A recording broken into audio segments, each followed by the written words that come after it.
Hey, welcome to the Working World. I'm Keryn Mendez. And I'm Jamie Lingham. This week on the show, we spoke with Ben Cross, who has to be probably one of the biggest personalities in the relocation industry. He's the host of Love Relo and the voice of the relocation industry. Totally, Jamie. Ben is super well respected within the mobility industry globally. He is a ball of energy, and this particular episode is really insightful. He speaks to hundreds of mobility practitioners every month, I would dare say. And look, just a bit of a giveaway. There is a really great story around a jet ski on this one as well. Well, look, I tell you, I mean, Keryn, you're right. Being the host of Love Relo, Ben's usually on the other side. He's usually the one asking the questions. So That's it was right. great to have him, with us and just to get his insights. I think that having that collective understanding of what's happening and such a good cross-reference of conversations that he has on a daily basis, it's been, it was really amazing and a real privilege to have him on the show. Yeah, exactly what I was going to say, Jamie. A privilege. Hope you guys enjoy. Ben, welcome to the Working World. Hey, Ben. Hey, Keryn. Hey, Jamie. How's it going? Good. Awesome. How are you? How's the US? Oh, it's great. It's surprisingly snowy. I just relocated to Texas, which is supposed to be hot, and it's not hot. It's very cold. It's actually 7 degrees out today and snowy. And 7 degrees sounds warm where you guys are, but 7 degrees is actually very cold where we are. So anyway, snowy. Yes. Oh, good. It's good though. It's good. Is it usual to snow in Texas? No, it's very unusual. In fact, the amount of times that they've had 4 inches or more of snow, which is what we got today, is probably less than 10 in history. Yeah. So Wow. we're very special. Wow. It's very good. Well, speaking of special, Ben, we're very excited to have you on the show. Usually you're in this seat, so we've flipped it today. And so we're hoping that we live up to the great presenter and the great hoster. So thanks for being on. We wanted to speak to you especially around, as Jamie mentioned, you've spoken with and interviewed hundreds of mobility professionals across a variety of sectors, and you have a really good, I think, handle on best practice across mobility, not only from the US perspective, but also globally. And so we wanted to dive right in and kind of get your thoughts on what are some of the biggest challenges facing workplaces as a result of COVID at the moment. Yeah, no, thank you for the question. This is probably the question that everybody wants to know. It's like, okay, you talk to so many people, what do you know? And I'll be honest with you, we're only guessing, right? I like to say that we recklessly speculate on my show, but it's a lot of fun. I think right now, global mobility professionals are wondering about the viability of global mobility, right? It's like, do we all have jobs in 10 years, or are we all working from home forever and ever? And is that it, right? And it's really interesting because I think as the pandemic goes on, and here in the States, we're going on a year now that we've been kind of in pandemic mode. I think about a month from now will be a year. And I think our own understanding has evolved, right? So I think it's changed, and it's kind of gone up and down, right? So I think early on, it was like, okay, this is gonna be over in a couple months, right? And then it's oh gosh, we better buckle down, better buy some desks, some ergonomic chairs, and really hunker down for the long haul, right? And then comes the oh well, gosh, how are young people ever going to advance in corporations without those networks that they develop? How are companies going to train and infuse the new workforce with culture and everything like that, or is that going to be lost? How does that happen? People are saying that they're just not as productive. Some people are saying they are more productive. Some people are saying they're less productive. So I think it's super interesting. I actually think that, as far as where is global mobility going? So there's like a near-term, like post-COVID kind of near-term reality, and then there's a long-term reality. And I think what COVID, the pandemic, has done is it's kind of accelerated the trends that we were already seeing, right? Work from home was a trend that's been coming at us since the 90s, I'd say. And it's just been kind of slowly ramping up. And then of course now, boom, hits this curve, right? And so I think that trend has been rapidly accelerated. And I think with a lot of trends, even as they may subside, the baseline is now raised for it will never go back all the way to where it was pre-pandemic, right? People have just gotten used to it. And so, okay, we take that and we say, all right, so now what does that mean to mobility? I think it means that the people who are being moved will be different in organizations. I think the nature of assignments will be different. I think where they are going will be different. And what the company's value proposition for global mobility is will change. And so what does that mean? Well, and I'm sorry, I'm just kind of going off here, so feel free to jump in here No, and no, interrupt. go with it. Go with it. But I think that you're seeing a change in the relationship between employees and employers. Whereas just 20, 30 years ago, 30 years ago, employers held all the cards, right? They kind of set the rules. They wrote the company handbook. They said, this is the way that we're going to engage with employees. And if you don't like it, you can go be employed somewhere else. Mm-hmm. Well, the war for talent came along. It became a seller's market in terms of talent, and talent started to dictate different rules, right? Enter some of the work from home things, some of the employers saying, okay, if we're going to recruit the best and brightest, we need to go find them on their terms. We need to make some concessions. We need to offer benefits like global mobility benefits, right? Which may have been, kind of optional or maybe a bit lavish in the past, it's become table stakes. So I think that working from home and these types of remote work things are becoming the norm in order to get the talent that you want. But then you're also seeing companies looking at it and say, okay, whereas in the past we used to move people to jobs, now we may elect to move jobs to people. Yeah. And you're seeing a lot of regions in the world, Eastern Europe, I mean, forever, it was India forever, right? Areas of Asia forever, right? But now Eastern Europe, I think you're going to see Africa, in the next 10 years, South America, where people are going to say, companies are going to say, well, gosh, we can relocate these jobs, we can offshore these jobs here, lower cost, maybe tax advantageous. I mean, you're seeing some countries in the world that are offering these remote worker visas that are eliminating, taxes, for some of these companies. They're allowing them to kind of create tax havens. So then what does that mean for global mobility, and how do we service the organizations, right? And to facilitate these types of moves. I think that global mobility functions are going to start, well, becoming more strategic, which is exciting for us, but starting to consult with the business to say, here's how you do business in Africa. Here's how you do, Mauritius is offering worker visas for remote workers. Here's how you open up an office in Mauritius to become tax compliant, immigration compliant, et cetera, right? And so I think that's kind of interesting transition for global mobility. Yeah. The skill set of mobility practitioners has to change and evolve with this change. I mean, will they start to become IT gurus or Zoom gurus, or do you know what I mean? Do they have to start to add more into what they have, therefore to be more valuable in this brave new world?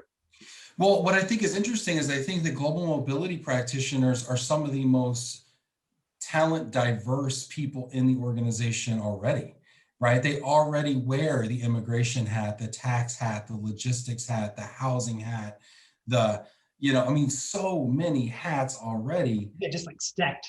You know what I mean? And so I think because of that, that's why we're so well equipped to deal with COVID, to deal with Brexit. I mean, I heard somebody say, this is the first time that global mobility has been on the nightly news, right? You turn on the nightly news and you hear, COVID pandemic.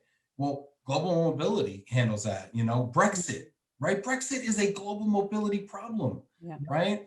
All of a sudden, this country closes its borders in ways it's never been closed before. And now how do we sort that out? That's a global mobility problem. So yes, I think that the global mobility skill sets continue to evolve as they always have. But I think our baseline for like where we're starting from is amazing. I think we kind of go into maybe if we were to take my hypotheses forward and say global mobility is now going to help the business start business and stand up businesses in other countries, maybe, right? Okay, what goes into that? Maybe the negotiation of leases, right? So maybe some commercial real estate, how to source talent locally, right? Putting more of an active talent acquisition hat instead of being kind of a dotted line to talent acquisition. So I think maybe some of those, you know, obviously boning up on the compensation. Yeah, also growing internal talent, right? Like I think one thing I picked up over the period is that people, you know, sort of rather than looking outward, their back turning inward, you know, like, okay, I can't get there, so therefore I'm making more of an effort to see where my skill sets are, where the growth opportunities are, and investing more, because I can't pull from the overseas market, particularly in roles that you need to be present for, you know. So I think it's Yeah, I think I heard somebody talk about this. Actually, it was a friend of mine, and she was talking about how Global Mobility uses analytics. And she came up with a use case that said, you know, if my chief operating officer comes to us and says, okay, we want to put a plant of, you know, 1,000 workers, we want to stand it up and we want to pay X per worker, solve the problem for me. Come to me and tell me, you know, where I'm going to get the best ROI on my investment from a talent standpoint. You know, what countries fit this criteria where we can go in today, be compliant, or as, you know, reasonably quickly be compliant. And I'd love to see where we now become the decision makers who are making those calls, instead of being the people who are just handed orders to say, hey, move 50 people here. Right. And then of course it gets to people like Keryn's plate, and she's like, well, move 50 people here. Have you thought about A, B, C, D? Right. But if she was involved earlier in the decision-making process, all this could be averted, right? 100%.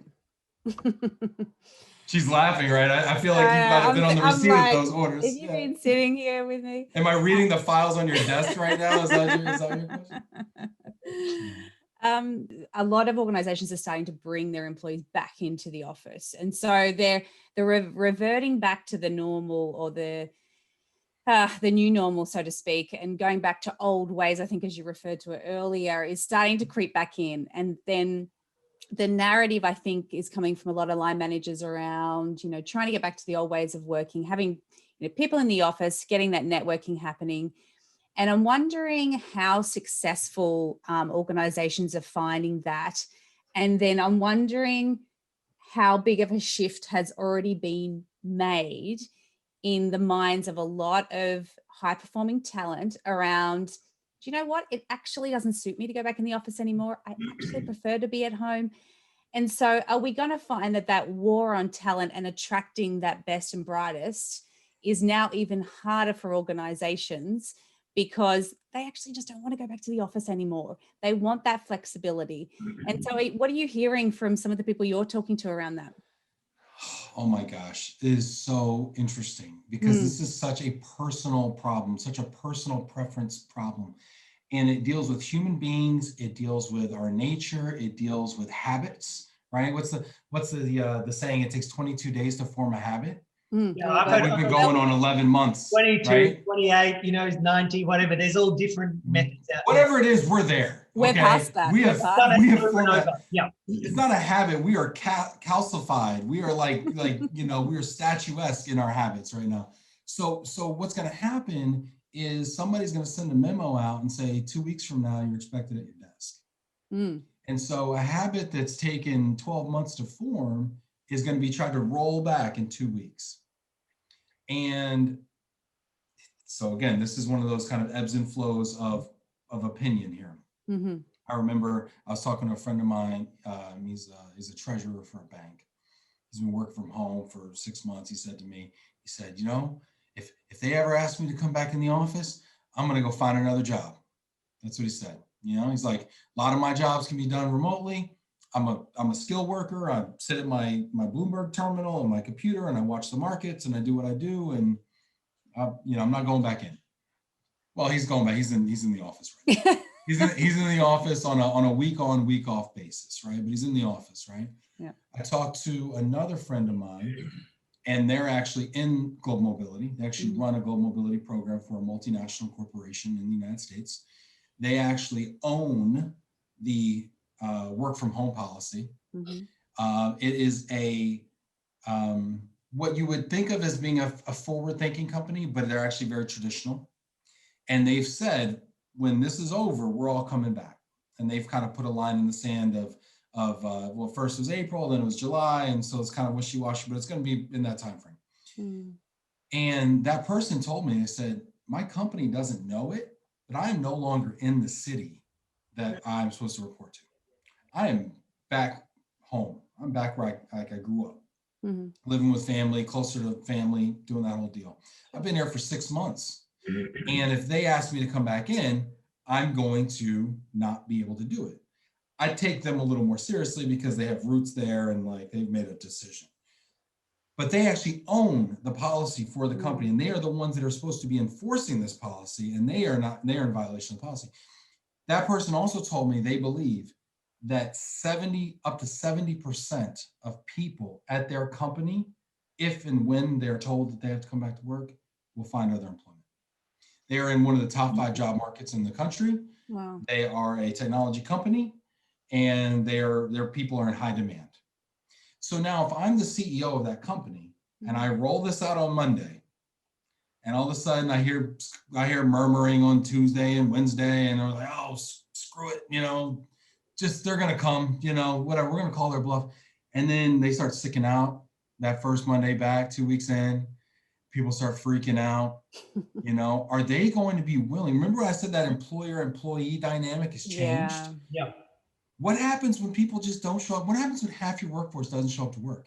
Yeah. And what happens when they go down the street and now you lose all that institutional knowledge? You have a brain drain. And what happens when they go work for your competitor, right? Because in the US, and I don't know about you guys, but in the US, and this is true around the world, there's hubs, right? There's San Francisco, there's Seattle, there's New York, there's Boston, there's Austin. There's like 5 cities where these hubs of technology, let's say, or finance, New York, and these people can literally go next door, literally, and find the same job, right? And that recruiter's been calling them for 6 months anyway, right? So they have options, is my point.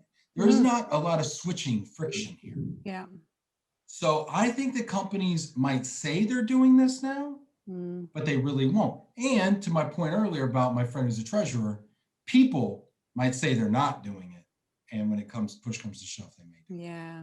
It's not going to work for chefs, right? I'm going to say, hey, listen, I'm just staying at home. I'll start cooking there. But I tell you what, I know a guy who is in Australia and he works for an overseas company, and actually got to the point he went to Hawaii on a holiday, but he didn't tell them, right? He was working remotely. So everything still happened. So he had a 2-week trip with his family to Hawaii, didn't tell them anything, right? Nobody knew any better. Like, I mean, this is what we're talking about, right? This is that real sort of, group of this cohort who can work from anywhere.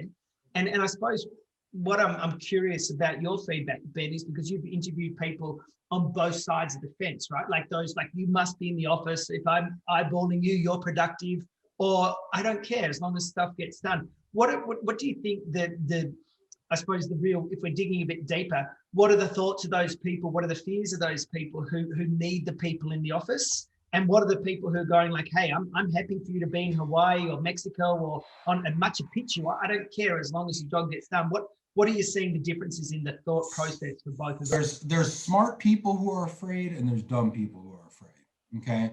The smart people who are afraid are people like Keryn, who understand there's tax and immigration implications to what these people are doing. These people are now working in another country, not paying taxes, now at risk personally, but also the company, I would imagine, is also at risk. Those are smart people who are afraid. Dumb people who are afraid are people who don't trust their employees, right? Those are people who basically don't trust their employees, and therefore I would also surmise don't trust themselves. They don't trust themselves to be able to lead a remote workforce. They don't trust themselves to be able to excel and be competitive in a different environment. They don't trust themselves to be able to adapt and do something that they've never seen done before, that they've never done. This is change. This is change management. This is the same. This is our own personal fields. This is a very intrinsically human problem that we're dealing with. We like to talk about this as a global mobility problem, this is an economic problem. These are human beings who are afraid. They're afraid, right? The people that don't want to come into work are afraid that they're going to get COVID.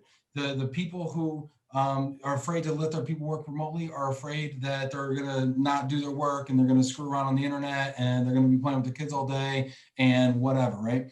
And it comes out to fears, and then there's some people who aren't afraid because they haven't figured out, they either haven't figured out from a compliance standpoint, or they put rules and guidelines in place to say, okay, we know you're going to do it, but here's how you do it smart. Here's how you do it responsibly. Here's how you do it in a way that doesn't jeopardize yourself or jeopardize the company. And then there's people who are like, hey, you know what? If this is where everybody's going, this is where the market is going, the talent market is going, how can I leverage this, offer this as a benefit, or offer this as a way to entice people? How can I be the company next door to the company that says you can't work remotely? Yeah. And how do I take all those people over to my company? Yeah.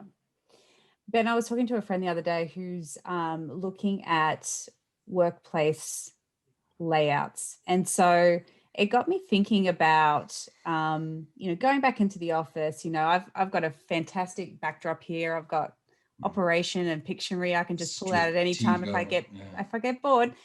And then I go back into the office and, there's lots of gray. There might be a pot plant or two. And while we're slowly reintegrating into the office, there's not a lot of people around. So I don't even have a lot of that personal connection. And so how, organizations are going to attract people to come back into the office and keep them there, what can they practically do outside of, prettying up their environments, and what can they practically do to kind of build that EVB and that attraction piece that you're talking about that makes them stand out from the guys next door? It's so funny because I saw a very prominent former chairman of Worldwide ERC post this question almost exactly on LinkedIn, and said basically, what are you most looking forward to, coming back to the office, right? Like what do you think, yeah, exactly. We all know what you love at home, but what are you looking forward to?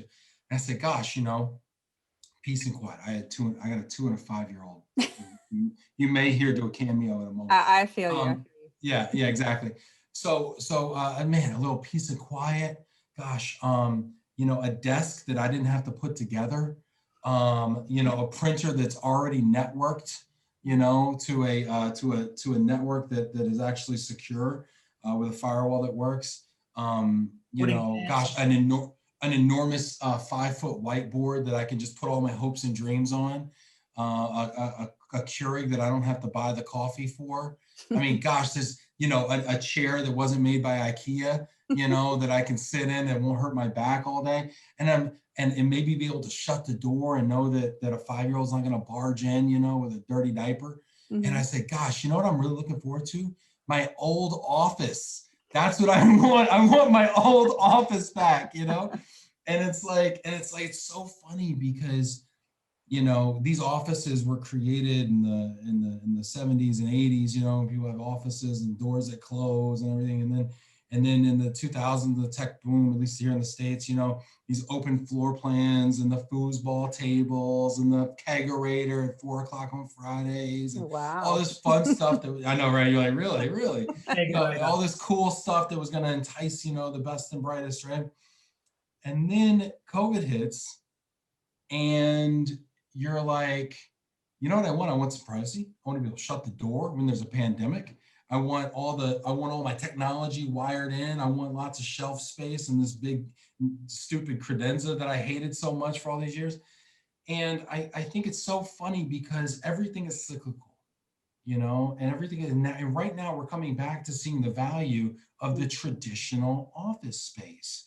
And I just find that so interesting because nobody's ever going to sit at a 40-foot long conference table with 20 people on it, coughing all over each other. Nobody's going to do that ever again. Yeah. Nobody's going to say, this sounds like a good idea. Good call. Yeah. So I see us going back to a lot of the same kind of value proposition of the way it was. Mm-hmm. Yeah, absolutely. I think that, as far as the movement and international travel goes, what's your sense on the vaccine and who's going to get it? And what if you don't get it? You could say, I've got a number of staff who have religious beliefs who don't want to get it, or I have medical beliefs. But, what's your feedback on the whole vaccine conversation? Well, my feedback, again, like this whole conversation is highly personal, right? I'm a person, so I'm going to share kind of more of my personal beliefs. And then I'm going to think that a lot of people think the way I think, which is usually wrong. So, I think everybody should get the vaccine that they can. Me personally, I was calling this morning. I've been on websites. I'm registered, probably get it 5 times over, and I'm still about 200,000 people in front of me in line. So I'm trying to get it as soon as possible. And gosh, I'll tell you what, Jamie, as soon as I get that dang vaccine, I'm booking a trip to Melbourne. I'm booking a trip to Singapore. I'm booking a trip to basically any country that's going to have me. Okay. And I feel like people that get vaccines are going to be like the superheroes of our, like, for the next 6 months. I mean, walking around like, I got the vaccine, I got like bulletproof, right? That's just my take on it. Because, it was funny. I was on a call earlier today, and someone was like, yeah, I got my first shot. People like literally gave him a round of applause. Like, whoa, that's amazing. That's great. And it's like, you feel like you got this like permission slip to just go do whatever the heck you want to do. So I think from that standpoint, I think, that's just my personal take on that. I think that, I don't know the way the vaccine's being administered. It differs by country greatly. I think that countries that have a national healthcare system would benefit tremendously, because I'll tell you what's going on in the U.S. Right? A lot of people probably don't know this. So what's going on in the U.S. is our healthcare system is private. It's not public. So you have to have insurance to have healthcare. Now, that doesn't apply for the vaccine. Everybody gets the vaccine. I don't know who's paying for it, but everybody's getting it. But the problem is, it's got to be administered through this highly fragmented network of hospitals, pharmacies, Walgreens and CVS. I don't know if you got those down there, drugstores, down to fire departments. Like, everybody who can stick you in the arm is going to be giving this thing out. And so there's literally, hundreds of different places, and each county has like its own wait list. So I'm in Texas, and like, I can name probably 5 counties that surround me, right? But I'm not on the Texas wait list. I'm on the Collin County wait list. So I would feel a lot better if I was on the United States wait list for the state of Texas or something. Like, it would be, in my opinion, it would be given out a lot more efficiently if it were done centrally, and there was one website to log into, and they notified you when you're up. And now I'm like playing this game like it's like Bruce Springsteen tickets or something. I'm trying to like call and like refresh. So, I think that's one thing I would say. But once people get it, I think people are going to have the itch, and there's going to be a near-term boom in travel. But I wonder if people will ever travel the way they did for business. I think leisure travel is gonna go up. I think it's been going up for a while. I think the Instagram culture, everybody wants to take a selfie on a boat in the Mediterranean. I think that's just gonna keep happening until people have kids, and then, who knows? Then everybody goes back to the old way. But I think leisure travel is going to go through. I think a lot more discretionary income is going to continue to be pushed towards travel once it opens up.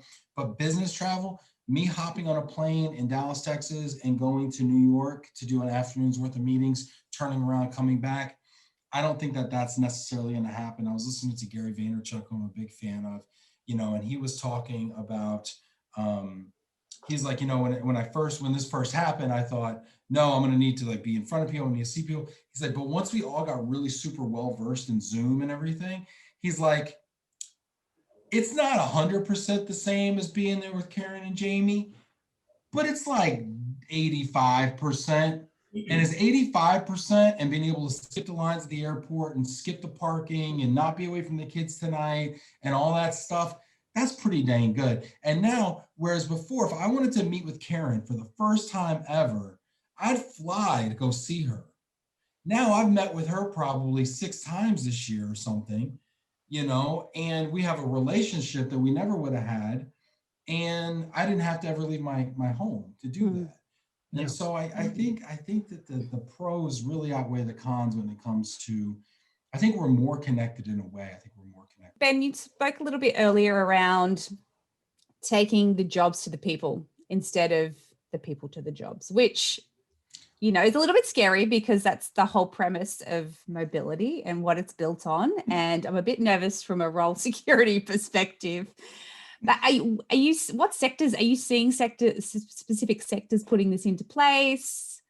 Yeah, I mean, yeah. So this has been a thing since 70s, 80s. And everything I say is kind of tinged from an American point of view. Sure. But I think it may have been true. I think Australia is similar in a lot of ways. In the 80s, we saw a lot of manufacturing jobs being offshored, right? Made in Japan, made in Mexico was big, right? So you started seeing all these manufacturing jobs going overseas. You started seeing more agriculture being imported, which are essentially agricultural jobs going overseas, right? And so as you're seeing, that was kind of the first wave, I'll say. I'm not an economist, so I don't know exactly when and how that happened, but I remember, I think actually even my dad told me this back he grew up in the 50s, or he was born in the 50s. And so made in Japan was an earmark for lower quality goods that could be bought in the US back in the 50s. Now, what's funny, you made that kind of face, right? Because now the Japanese are known for their quality, right? It's very interesting, right? Yeah. Right now made in Japan is like, oh, it's Japanese. Didn't know that. Exactly. And so in the 50s it was made in Japan. And then, at some point made in Mexico was kind of the, it's lower quality goods, goods. And that was probably like in the 80s. And then in the 90s, you started seeing the offshoring of, because when I say offshoring has been going around forever, right? When we say take the jobs to the people versus taking people to the jobs. I mean, this sounds like a new concept, but this is really offshoring. And then we had the offshoring of things like call center jobs, right? And so call center jobs, I was actually, I don't know if you knew this, Keryn, but I actually worked in call centers for 6 years. Yeah. And little known fact, actually, there's a hierarchy of accents in call center world, right? Wow. So you probably know what I'm talking about, because when you get call center agents from certain parts of the world, we're like, oh, gee, this is gonna be a long call, right? And then when you get call center people with certain types of accents, you're like, oh, finally, right? Okay, I think I'm gonna be able to get my point across. These people are gonna care. We're gonna be culturally aligned. I'm sorry if this is insensitive, but we know that these biases exist. Sure. Did you know that Australian accents are one of the top hierarchical accents in the hierarchy? I did not know. I thought we were hard to understand, but that's amazing. Well, it's only because your proximity to British accents. British is actually the English accent is thought to be the highest level of diction. Yeah, and they'll tell you that in case you forgot. Them, and then probably you guys, maybe a Kiwi, I don't know, US, and then it kind of devolves. Sure. But point being is these jobs for call centers offshore, India, Philippines, very hot right now, have recently started to be onshored again due to backlash from consumers and customers that didn't want to deal with call center workers over there. But now we're starting to see things like shared services, accounting, right? Accounting jobs are now going over. I worked with a relocation management company about 8 years ago. All of their back office payables, AP, AR, was all done in India. Actually, even down to their awards. So they would award moves and business through their back office in India. You're starting to see this. I've actually seen whole global mobility functions outsourced to India. So you're seeing white collar work now outsourced to countries in Asia. And you're also seeing, and I think some of this is good actually, because it used to be, as I'm working with more regions around the world, and I made a point with my show Love Relo to try to provide a platform from people who don't maybe have the same platform, who aren't the usual suspects, so to speak, right?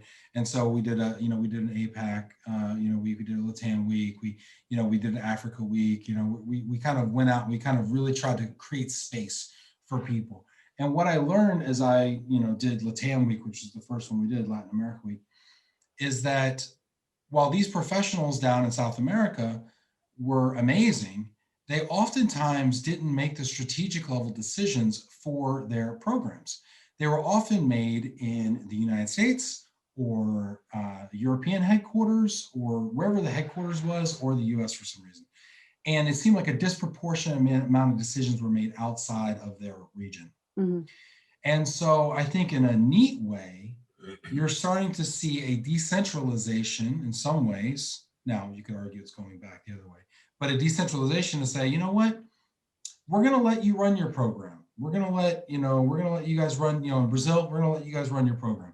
In Africa, we're going to let you run your program because you know your suppliers best, you know your culture best, you know what the terroir is over there. Now you're starting to see centers of excellence and everybody's bringing it back and they're, to one unit to get economies of scale. So I guess I say all that to say these are trends that have been happening for a long time. It's just happening to us now. So if you realize that it's a trend that's been happening for a long time, you start to realize, okay, there's life after this, right? To your original point, Keryn, right? Because we all care. I mean, at the end of the day, we care about the industry, but we also care about, hey, what's up with my job? Like, is my check going to clear? Do I have a job for a while? How's my pension plan? Yeah. Right. And so I think that the good news is there's life after this, but we need to keep our eyes forward and trained on the future and see where the ball's going before it gets there and be there to meet it. I love that, Ben. I think you're spot on. I mean, we've been going through natural evolution through life, through, every aspect of what we've done in the world. And to your point at the start of the conversation, this is really about what I'm hearing and what I'm taking from this is really about mobility taking a seat at the table, being is it the top level of the business, really influencing and talking to strategic direction and decisions. And so rather than doing your sort of, okay, I'm going to help with that move and all those, sort of transactional stuff, what I'm hearing here is that mobility can actually be moving to the next level and evolve to a great, contributor towards the strategic direction of the business, but also how we're dealing with the things you brought up, like fear of return to the office, how we're going to deal with vaccines, because this is new to the table, right? This is all stuff that we didn't deal with. And it sounds like those type of functions, in the pre-COVID world and the old world of mobility, a few of them are going to drop off. But I think that void, by what you're saying and what I'm, sort of picking up from this whole call is that, these things will come in and start to create the new jobs. So Keryn, I don't necessarily think you'll be sitting around scratching your head wondering what's next. Well, Jamie, I think you're spot on though, right? And it's moving from, it's just like the evolution of industry. And so it's, agrarian societies to manufacturing societies to service societies to, what's next, right? And it's so interesting because as Jamie and Keryn, as you're sitting here and we're having this conversation, we're moving on to like a fourth level, which is kind of like, creating content, being art, beyond services comes art, entertainment, performance, things like that I think are so inextricably linked to culture and things that are so hard to replicate, and it's got to like, you can't fake it, you know what I mean? These are the things that are hardest to fake, the hardest to offshore because they're not process oriented. It's like, okay, we're going to take this wonderful podcast you guys created. Now we're going to offshore it to India. It's like, well, that's not going to work. That's never going to work, So it's interesting. So Mark Cuban, this billionaire investor here in the States, he said something that I thought was really interesting because I don't know if you guys know this, but I actually went to college. I was an English major and an Africana studies major. And it's a long story, but my dad always teased me and said, what are you going to do with that? Right. And because it wasn't computer science, it wasn't a hard science. It wasn't something where you could go out and get a job right out of college, in that field and making something or building something or whatever. And what's interesting is Mark Cuban said, the jobs that are going to be in demand in the future are going to be the creative jobs. They're going to be the writers. They're going to be the visual artists, the graphic designers, the videographers, the audio. These are the things that the machines will learn how to do last. You're going to be the last man standing, Ben. Yeah, I'll just be like a day behind the rest of y'all. Okay. I mean, the machines are going to be learning so fast and I'll be the last. Yeah, it won't be fun though. You could just see it in the Oscars, right? And the mobility show host award goes to, bang, that's it, right up there. Tom Hanks, handing the award across to Ben Cross. No, it'll be Tom Hanks handing the award to Siri, who will be narrating something that she wrote through AI. Because I mean, they actually have AI writing movie scripts now and writing things like that. Wow. So I'm sure they could write this. You could be a deep fake as well. This could be the whole thing. We could create you. How do we know? I even deep faked my kids in the other room screaming just to make it realistic. Ben, you had an analogy about jet skis and relocation. I'd love to hear it. Well, you were telling me one of the silver linings of COVID was that you don't have to deal with these damn jet skis anymore. And I was thinking to myself, I got a great jet ski analogy for our HR professionals out there. So when I was doing change management, I was doing a lot of training, and I was working in call centers, and we had been acquired and then sold and acquired again. And so I was doing a lot of change management stuff. And basically the talk goes like this: nobody freak out. Everything's the same. Business as usual, right? And that would be the talk I'd have to give all the time.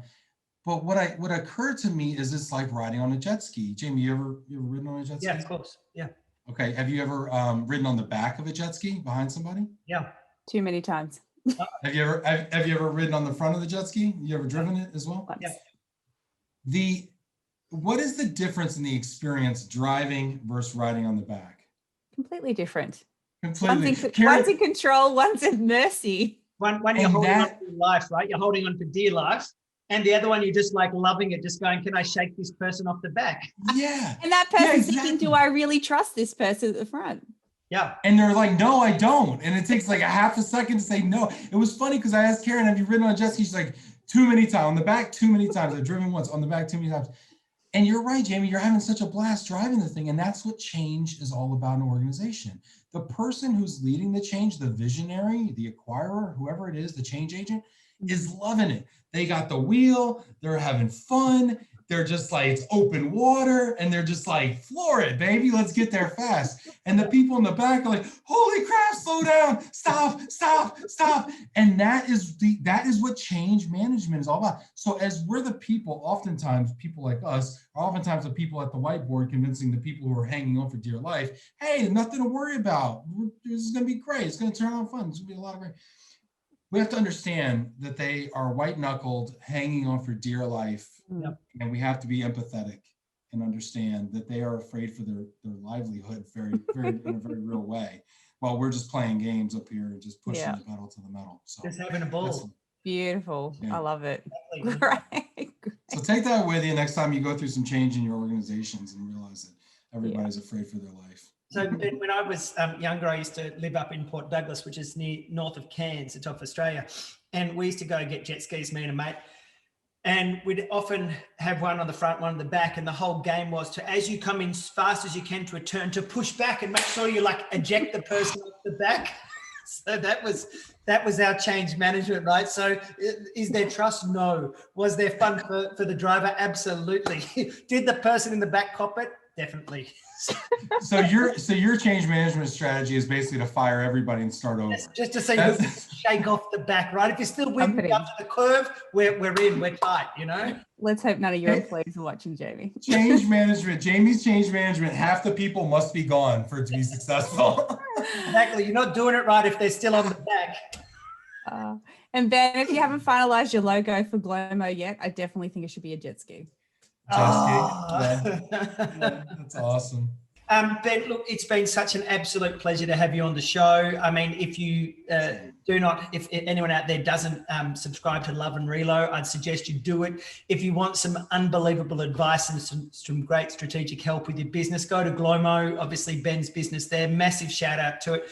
Ben is so prolific in the industry. He's doing a daily show. He's got some unbelievable guests on. It's been our pleasure to have you, the doyen of the mobility industry. Ben, it's just been really, really great. So thanks so much. Thank you so much, Jamie. Thank you, Ben. Keryn, thank you. Thank you so much for having me. Okay, stay safe, and we look forward to getting you down on the show in a few months' time to see what you've learned and what you can bring to the table. Can't wait. Get in person next time. Hopefully. Cheers. Take care.